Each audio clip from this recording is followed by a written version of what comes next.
Riot Chapter 5. Brian forced his eyes open in the darkness and lifted his watch from the shelf behind his head.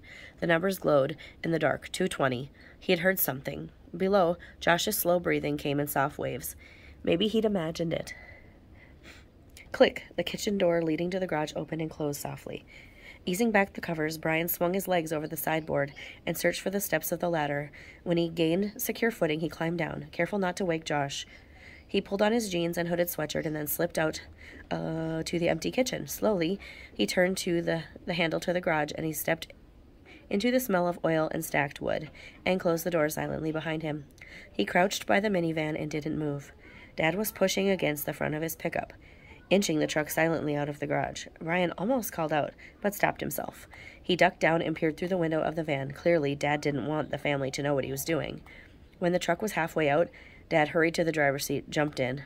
Brian shuffled quickly toward the van's tailpipe and watched from the edge of the open garage door. "Proud to be American, proud to be Union," read a sticker on the front bumper. The truck rolled backward down the sloping driveway to the road. What in the world? It was strange to watch Dad sneaking around. Something about it made the hair on the back of Brian's neck bristle. On the street, the truck rolled to a stop. Dad jumped out and began pushing the truck from behind. Brian had to know what was going on. He grabbed his 10-speed from the corner, swung his leg over the center bar, and hid in the shadows. A cricket chirped, its song echoing in the still air. Gliding out slowly on his bike, Brian stopped behind the lilac bushes. Yesterday, Dad had told him that the lilacs had already set their buds for spring. In the buds, everything they would become was already predetermined. Lavender lilacs again, no choice about it, and Brian had thought it was pretty much the same way with people. Brian and his dad were so much alike. He was his father's son, for better or for worse. When the truck had rolled about 20 feet beyond the driveway, the engine rumbled into gear. Brian biked down the freshly mowed lawn, past the silver mailbox, and followed at a distance. Cool night air rushed through his hair and face, and against his face, slapping him fully awake. The truck moved slowly through the neighborhood of new, large houses, past the Grinkos, the Sheenans, and the Kalowskis. A small light glimmered at Kyle's house, but Brian knew from overnights there at the Kalowskis, they always kept a light on.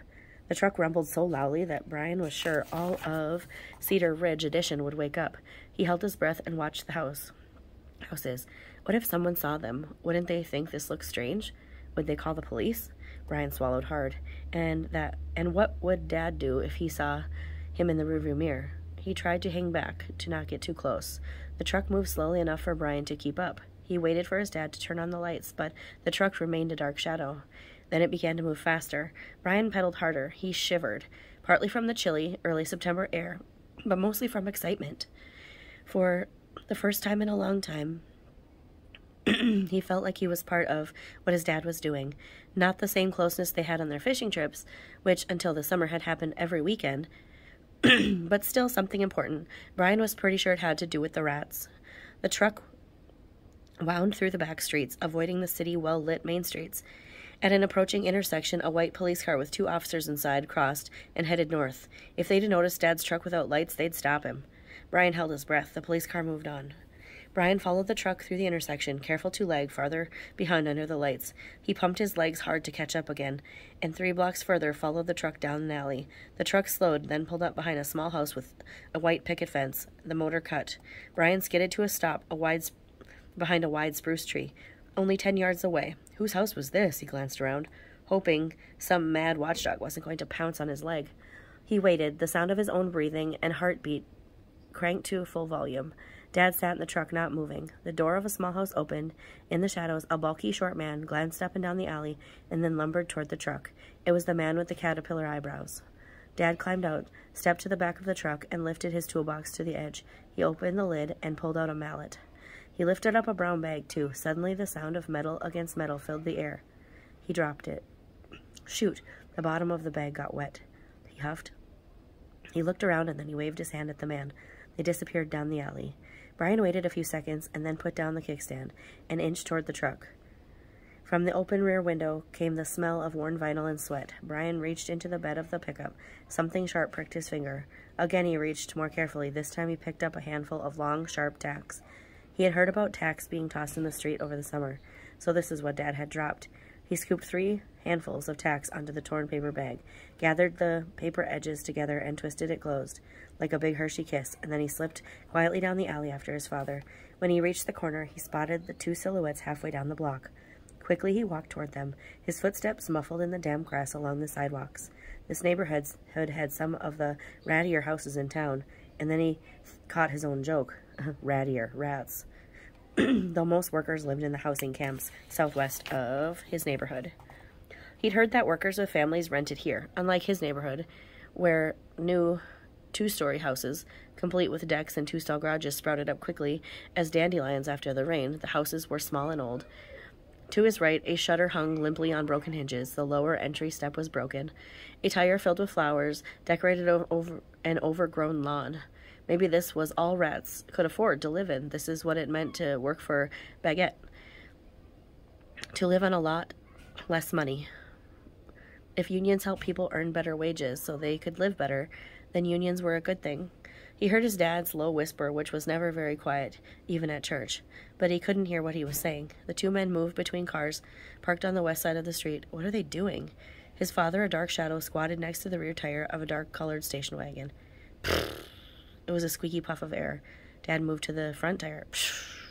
Brian's stomach turned. He suddenly understood. Dad was slitting the car's tires. Tonight, so this is what Dad meant. Kyle had said his dad's insurance office was overloaded with claims this summer of vandalism, and Brian had told him that rats were probably responsible. He stared at his dad's shadow, bent over. Was this any different than tossing stones at the guardhouse? Probably not. It was simply proving a point. It was voicing an opinion. If Dad saw him on the curb just standing by watching, he'd be mad. It was time to act.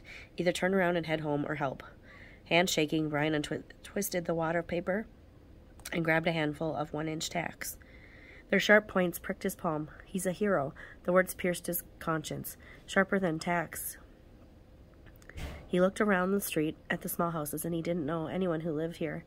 Their names and their children's names. For all he knew, Chelsea and her brother could live in this neighborhood. His body twitched. He took 2 steps backward, then turned. The tacks fell from his hand, back to the paper. A shattering of glass broke the night air. Crash! Brian jumped, his heart pounding. He dropped the paper pouch and tacks spilled all around him. He watched as the short man moved away from a sports car, its window caved in, with the mallet raised high. The man ran to the next car, slammed the mallet into the windshield, and took off. Let's go, he whispered to Brian's father. The 2 men raced toward Brian. Brian froze, only yards away. Dad spotted him. What? Picking a path through the tacks, he ran to his dad. I tossed those tacks, he lied. Oh no, Dad groaned, shaking his head. This isn't for kids, Bri. Follow me. Somewhere behind them, a door slammed open. A man swore. Bang! A single shot of gunfire rang out in the black night and set off a chorus of barking dogs. Brian tore down the street alongside his dad, the short man at their heels. His heartbeat thundered in his ears like a kettle drum. They raced down the alley and threw Brian's bike into the pickup. Maybe this wasn't for kids, but Brian was in deep now. Then they sped away, headlights off.